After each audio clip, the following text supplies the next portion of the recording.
Masked over it. Back then, it was Babylon. Today, it's masked with Christ.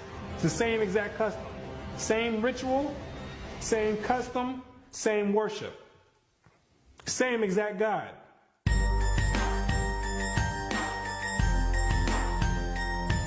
The Christmas tree. Another paganistic custom and ritual that stems all the way back to ancient Babylon. It's the same exact God that worked his way all the way through and made his way all the way up to Christianity. It's the same exact deity. Most Christians don't even know that the Christmas tree is in the Bible. God condemns dealing with the Christmas tree. It's an abomination. He tells you not to deal with it. Any Christian that has read the Bible, the reason you don't know it's in the Bible is because you've never read the Bible. Most Christians never read the Bible. Because if they did, they would know they're not supposed to be dealing with a Christmas tree or any other type of tree, putting ornaments and putting presents underneath it. You would know that it was an ancient custom and a heathenistic custom and a paganistic custom and a satanic worship and Luciferian doctrine. Jeremiah 10 and verse 1. Hear ye the word which the Lord speaketh unto you, O house of Israel. Thus saith the Lord, learn not the way of the heathen, and be not dismayed at the signs of heaven, for the heathen are dismayed at them. For the customs of the people are vain. For one cutteth a tree out of the forest, the work of the hands of the workmen with the axe.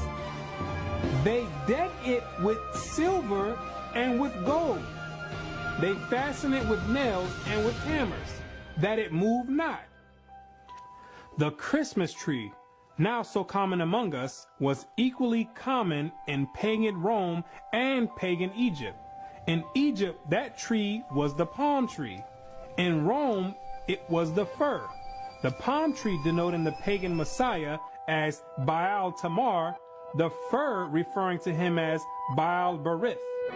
The mother of Adonis, the sun god and great mediatorial divinity, was mystically said to have been changed into a tree. So early Rome denoted the palm tree as Baal Tamar and the fir tree as Baal Berith, which when you understand anything about religious origin, you'll know that these are all the same gods. They stem from the same gods back in ancient Babylon, the worship of Nimrod, reincarnated after he died when he was deified by his mother Semiramis. He became known as Baal and then became known as Baal Zebub or Beelzebub. And when you read the Bible, that's the highest ranking demon in the demonic forces. Luke 11 verse 15. But some of them said, he casteth out devils through Beelzebub, the chief of the devils. He's the head chief demon of all the legions underneath him. So when you have this tree in your house, the Christmas tree, you dealing on a high level of satanic worship. Whether you know it or not, you dealing directly with Satan himself by participating in that satanic ritual that you do yearly. You conjuring up spirits right there. You conjuring directly. That tree is the direct porthole to Satan himself, the Beelzebub. The Christmas tree, as has been stated, was generally at Rome a different tree, even the fir. But the very same idea as was implied in the palm tree was implied in the Christmas fir. For that covertly symbolized the newborn God as Baal Berith, Lord of the covenant, and thus shadowed forth the perpetuity and everlasting nature of his power. Not that after having fallen before his enemies, he had risen triumphant over them all. Therefore, the 25th of December, the day that was observed at Rome as the day when the victorious God reappeared on earth, and held at the Natalis Invictus Solis, the birthday of the unconquered sun. Now the Yule log is the dead stock of Nimrod, deified as the sun god, but cut down by his enemies. The Christmas tree is Nimrod redivivus, the slain god come to life again. So the Yule log is representation of Nimrod being chopped down, his death. Then you put the Yule logs into the fire. Most people don't do that part of the ritual because most of you don't have a fireplace to put it in. If you got money in your own place and an actual fireplace, those are the ones that partake into that ritual.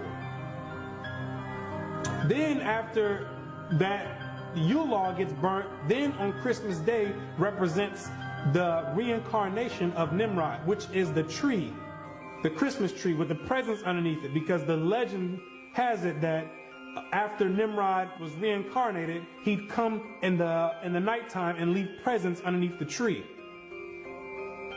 So it's a whole ritual that's being done, and you don't have any idea why you're doing it.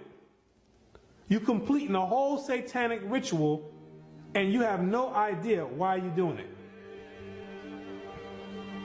You're getting socially programmed to partake in this demonic custom, and you have no idea why you're doing it. So the hypnosis starts right after you finish at the end of November. And you get bombarded with all type of Christmas carols and Christmas movies and lights, different colors. And it's very obvious that Christmas has nothing to do with the birth of Christ. Because every store you go to Walmart, Walgreens, all you're going to hear is Rudolph the Red-Nosed Reindeer. What does that have to do with the birth of Christ?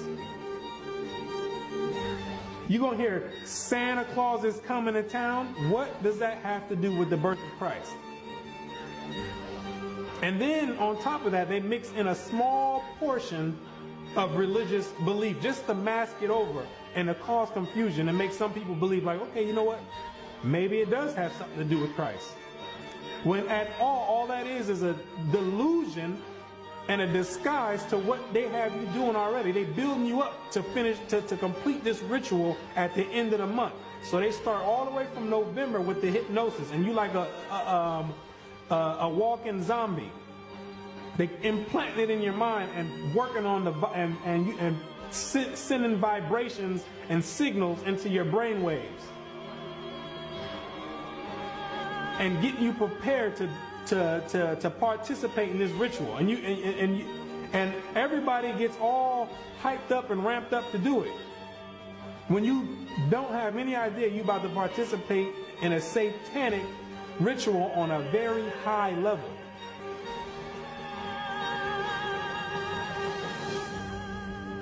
And Christians talking about they're going to put the Christ back in Christmas. How you going to put the Christ back in Christmas when Christ was never in Christmas?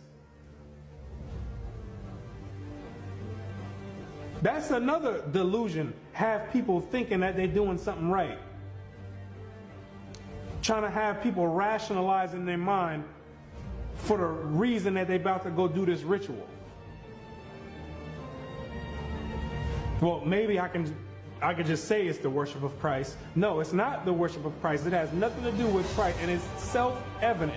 When you look on the TV, you're going to see Santa Claus. You're going to see Rudolph the Red-Nosed Reindeer. You're going to see a snowman. What does any of that have to do with Christ? Like it was mentioned before, Constantine mixed paganism in with Christianity. And eventually paganism overtook the whole doctrine of Christianity. It flooded the Christian doctrine, so there was no more remains of the actual origin of the Christian doctrine.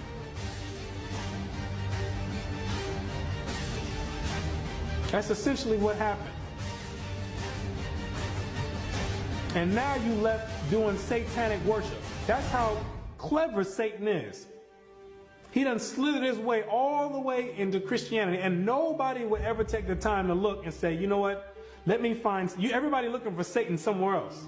Maybe Satan over here. When Satan got his home base and headquarters right in Christianity. He got everybody deceived.